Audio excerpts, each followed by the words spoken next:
I'm Davy. I'm awesome. Welcome to Davy's Awesome Wrestling, where I review wrestling-related things, all from the perspective of a fan, not an insider. This week, we had the annual AEW Full Gear 2025, live from Newark, New Jersey. Let's get into it. Well, like the last time, their final match of the Tailgate Brawl, their 0 hour thing, it did not finish in that time, and it spilled out into this. So, I guess the negative first match, because it was halfway done, for the CMLL Trios Championships. The Don Callis family versus El Sky Team.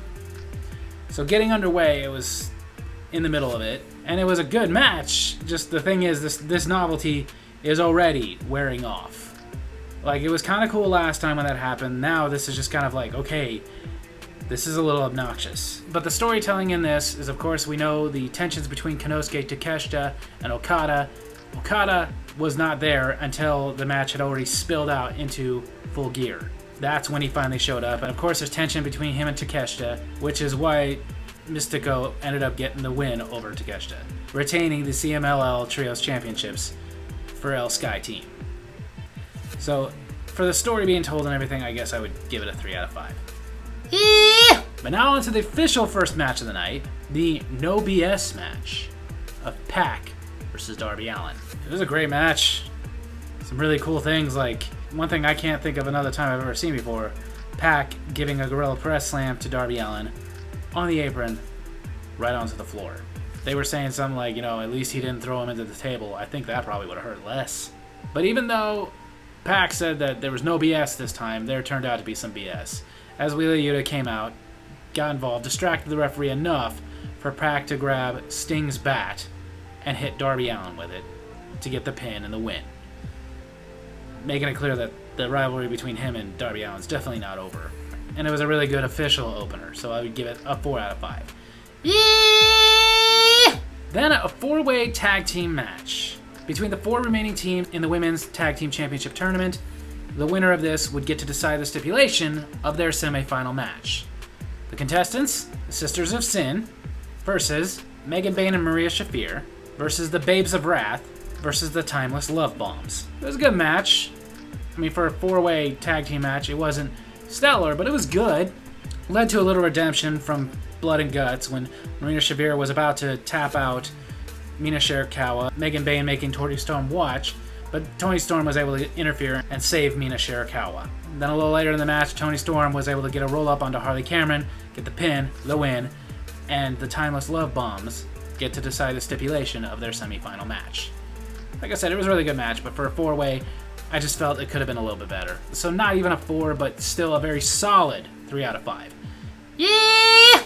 Then, for the AEW Tag Team Championships, FTR challenging champions Brodito. It was a great match.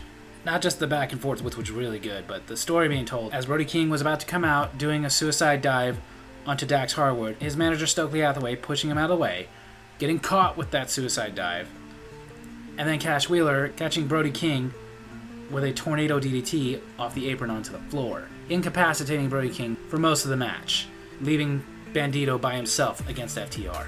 But Brody King eventually makes his way back in, and they incapacitate him again with a spike pile driver onto the apron. So again, Bandito is by himself. Makes a valiant effort, but eventually gets caught in the Shatter Machine. FTR gets the pin, the win, and they are now 3-time AEW World Tag Team Champions. The story, the awesome match, everything going on with it, I couldn't give it less than a 5 out of 5. Yeah! Then the Casino Gauntlet to decide the AEW National Championship. And right before, we finally got to see the AEW National Championship. And it's awful. They brought in an old, overused design that personally I know a lot of people liked, but I never did. But even the people who liked it don't like it now because of the color scheme. And I can't disagree with them. Pure gold plating with red coloring and blue stars. But on to the match. The Casino Gauntlet rules. We don't know exactly how many contestants will be coming out. We don't even know exactly what intervals they'll be coming out. Every couple of minutes, every 5 minutes, 30 seconds, we don't know. We just know it starts with 2, and it goes until somebody gets a pin or submission, meaning you want the number 1 and 2 spots. And the people in those number 1 and 2 spots were the Hurt Syndicate's Bobby Lashley and Shelton Benjamin, followed by Ricochet, followed by Claudio Castagnoli, followed by Daniel Garcia, Orange Cassidy, Wheeler Yuta, Kevin Knight, Roderick Strong, Mark Davis, Speedball Mike Bailey, and then the final one that came down was Matt Menard. As while he was down there, he chased off Daniel Garcia because that was more important to him than winning the title. And it came down to Kevin Knight, looked like he was about to get the win with the UFO Splash, but as soon as he hit it, in ran Ricochet, got the Spirit Gun onto him, got the pin, the win, and Ricochet is the first ever AEW National Champion, which doesn't mean a whole lot, and I'll get more into that later.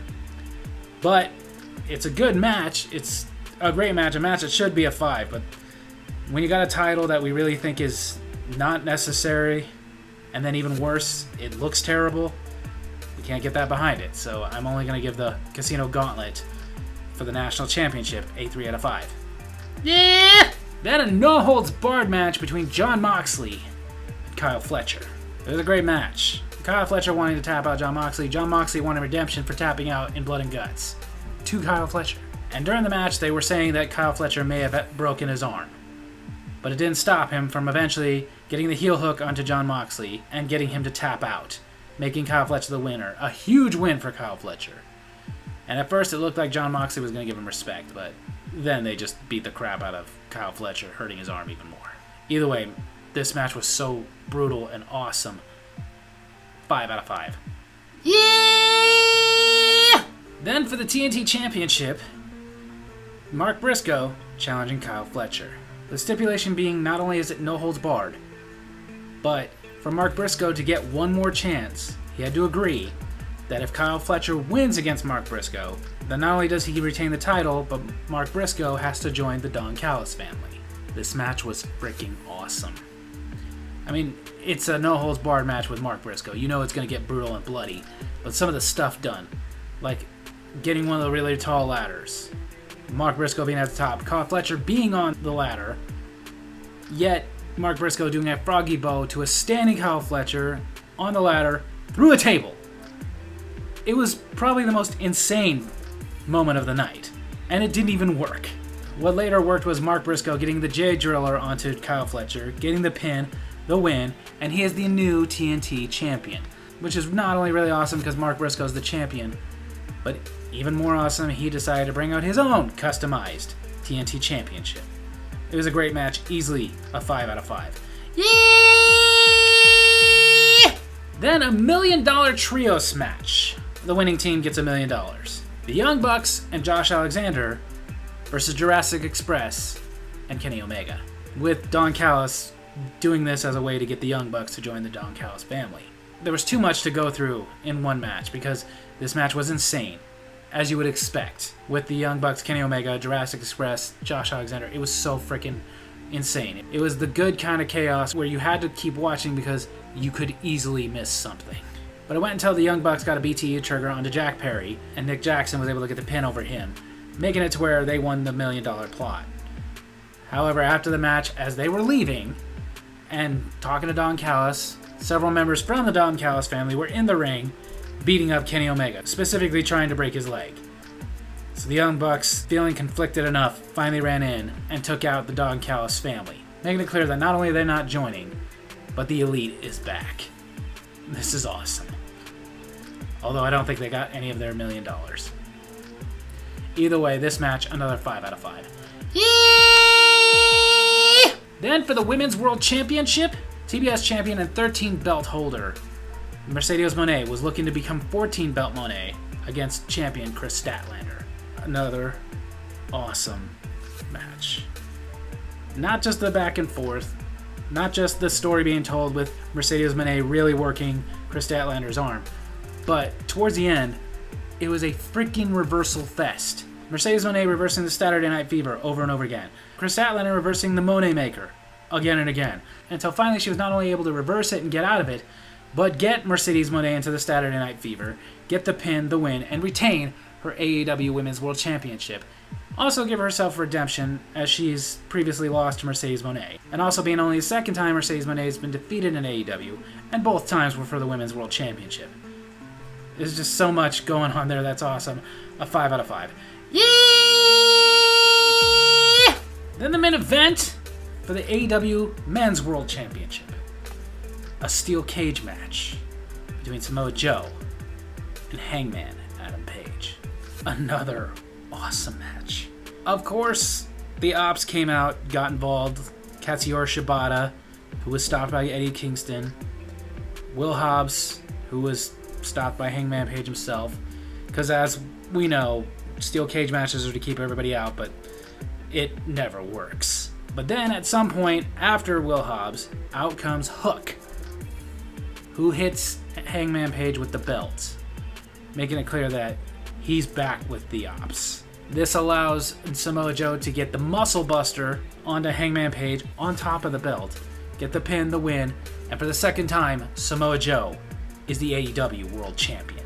And then if that's not enough, at the end of the match, a bunch of the people from the Ops Dojo come out, looking like they're going to beat up Hangman Page. But then, the lights go out, music starts playing, and we get the return of Swerve Strickland, who comes out, at first looking like he's going to attack Hangman Page, but attacks the Ops. So Swerve Strickland is back, Samoa Joe is a champion. Swerve Strickland is the guy that took the title off the Samoa Joe the first time. Just, again, it builds up so much. Another 5 out of 5. So AEW Full Gear 2025 overall was another awesome show. We had new tag team champions, new TNT champion, first ever national champion, and a new world champion. We got the return of Swerve Strickland. We got so many stories being built up. The stuff between Kyle O'Reilly and the Death Riders, even though that's a big, huge win for Kyle O'Reilly, they're building him up, which is awesome. This isn't done. The Young Bucks being back with Kenny Omega, awesome.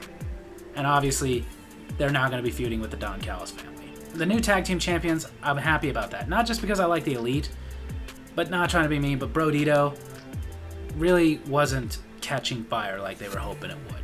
The women's title match, the story built up there. Obviously, Mercedes Moné wants that world championship so bad she can taste it.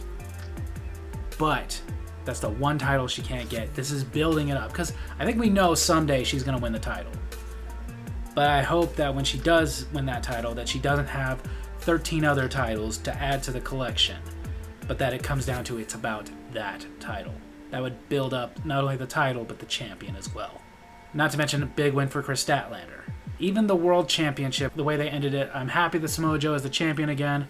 I like that Swerve Strickland has returned, and this is building up so much. Again, this is what these kinds of events are supposed to do. They're supposed to end certain things, build on to other things. Making it to where after you've seen it, you can't wait to see some more. That's what it's supposed to do. My only criticisms of this, which are little, the women's 4-way tag match, it was kind of cool, but why didn't you just have the tournament go until Full Gear and crown the new champions? But they're dragging that out. The national title is probably the thing that got the most criticism. A lot of people don't like it for 2 reasons. Number 1, they have too many titles. They really do. With the Continental Classic coming up, that is defending specifically the Continental Championship, not the Unified Championship.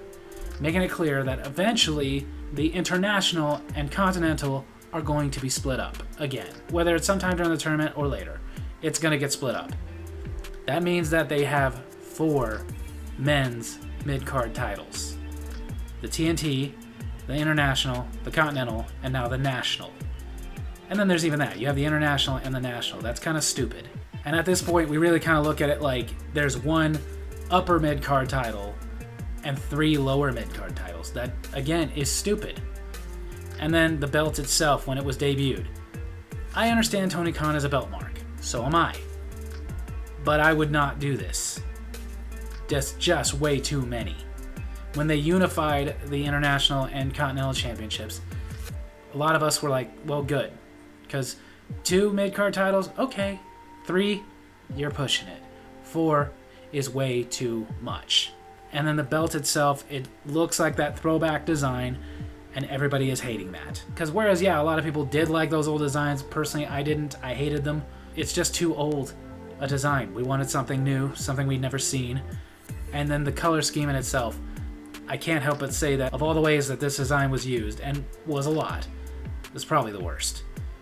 It just looks horrific and ugly. Hopefully soon Tony Khan learns that this is not working, and it gets absorbed into another title.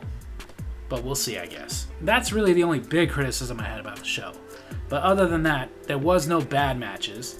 There was a couple of 3s, a few 4s, and a few 5s.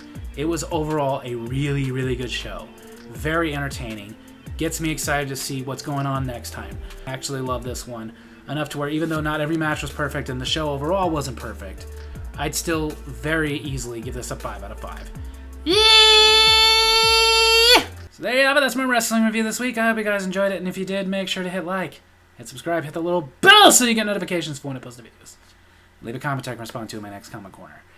Tell me what you thought of AEW Full Gear 2025. And tell me your thoughts on the AEW National Championship. Love you guys.